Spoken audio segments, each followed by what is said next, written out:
is a legendary figure in his own right, and he should have a comic book series dedicated to his adventures.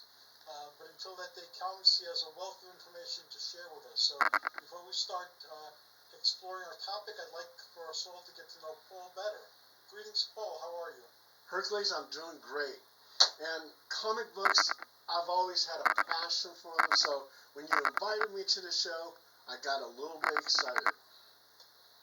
I'm so very glad. And you have also launched a magazine with multiple issues in the hundreds, the cover comic books, and you launched your own comic book for a while as well.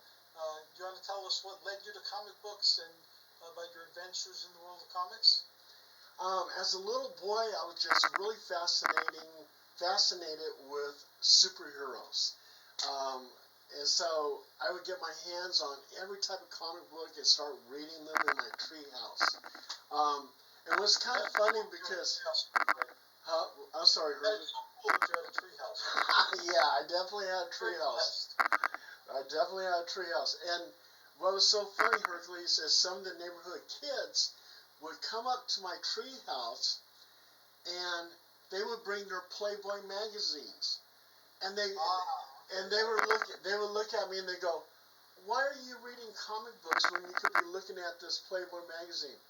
And I said, "I'm just not interested. I don't want to read comic books. I want to read about the Fantastic Four and the Avengers and the Hulk and everything else." And so they thought I was a nerd, which I was. So, yeah, and I've been hooked with comic books. And before we did this show, we were talking off air. I had a huge collection. As a little boy, I had a huge collection of comic books. And my mom one day was looking at my room and saw all these comic books, and she goes, "Dale," that's my middle name. She goes, "Dale," she goes, "if you don't get rid of these comic books by this weekend, I'm going to go ahead and throw them away." And I was freaked out. I said, "Oh my God." I couldn't see these comic books being destroyed. So one night, my parents went out for dinner. They said, "We're going to go out for dinner, blah, blah, blah. Your brother will watch over you, blah, blah, blah." Well, my brother was too busy with his girlfriend to watch over me and didn't notice that I was taking all my comic books as a little boy and going underneath the crawl house and tossing them off into a corner.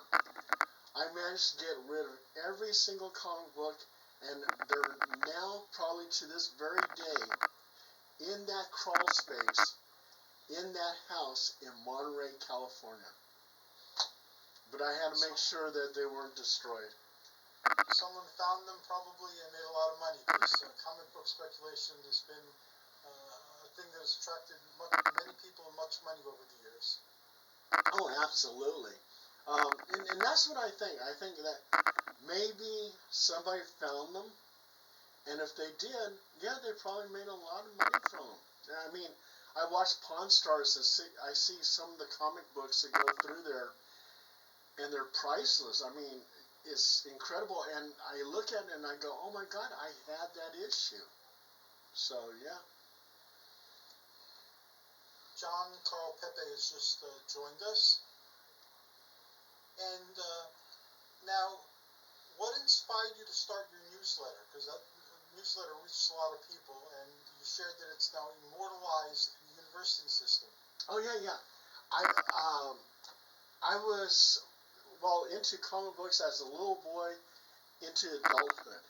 And so in adulthood, I was working at Department of Health Services, and there was this scientist that would notice comic book characters on my desk. And he says, "Oh, who put those characters on your desk?" I said, "Oh, it's something my son gave me." I was like in the closet.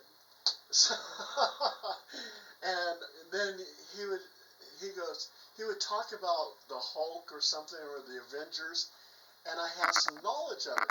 He goes, "How is it that you know so much about the Avengers and the Hulk if you don't read comic books?" And so we're going like this for a while. Finally, I gave up. I said, okay, I read comic books. He goes, well, so do I. And he's a scientist at Department of Health Services. So we were spending a lot of time in the cubicle together talking about comic books. DC, Marvel, the whole works. And we said, we have to do some creative. So Jeff Clifford, and he's deceased now, bless his heart, but Jeff Clifford and myself created this newsletter called the People's Comic Book Newsletter. And all the aspiring writers and artists that want to break into the comic book business started submitting their stories, their artwork to us, and we would put this newsletter together. And we had over maybe 150 issues. And all 150 issues are at the Michigan State University, and also to have Bowling Green University in Bowling Green, Kentucky, in their special collections. So all the newsletters are preserved. And I said, well, I have to publish a comic book. That's my goal. Very hard to do, but I gathered some artists and writers, and I came up with my one and only comic book, The Legendary Dark Silhouette. And yeah, and you saw the cover. Yes. And The Legendary Dark Silhouette actually was in the Marvel Universe for a short time because the artist painted my character, the Legendary Dark Silhouette, shaking hands with Spider-Man, and that drawing was placed into a Marvel magazine. So officiating my character was Spider-Man, which was really, really cool. That is incredible. That's epic. That is epic. Yeah, when I saw that in the Marvel magazine, my character, I totally freaked. I said, wow, that's cool. And you saw that. I sent it to you. Yes, so we definitely got to put that picture up somewhere. And you're also a famed and legendary letter writer, too. You've written thousands of letters to comic books and things like that. That is awesome. I am a notorious letter hack. Over 1,000 letters. And if you look at Letter Hack Wikipedia and scroll down, you'll see my name, Paul Dale Roberts. I'm right up there with Olaf Beamer, another notorious letter hack, and the author of Fire and Ice, Game of Thrones, George R.R. I can't think of his last name. Martin. Yes.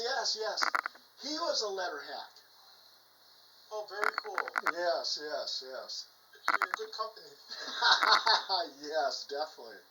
And you're also a paranormal investigator, which is how we met. Oh yeah, paranormal investigator, and now I have my own. Stalker, yeah. And now I have my own podcast, the Waiting Room Podcast, in which you are a guest in. I have to look at my schedule, but you're there. In August, yes, I'm looking forward to it. And John Peep's here. John Pepe. Pepe. Pepe, another legendary person I know. Thank you.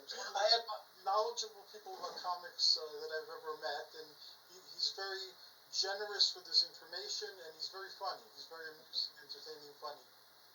Well, that makes two of us that think that I'm funny. I appreciate that, Hercules. There you go. Yeah, sorry I was a little late. I actually went to the other link. I had that bookmarked, and I got to. I'm like, oh, it's the wrong one, and I had to go back. But I caught most of your story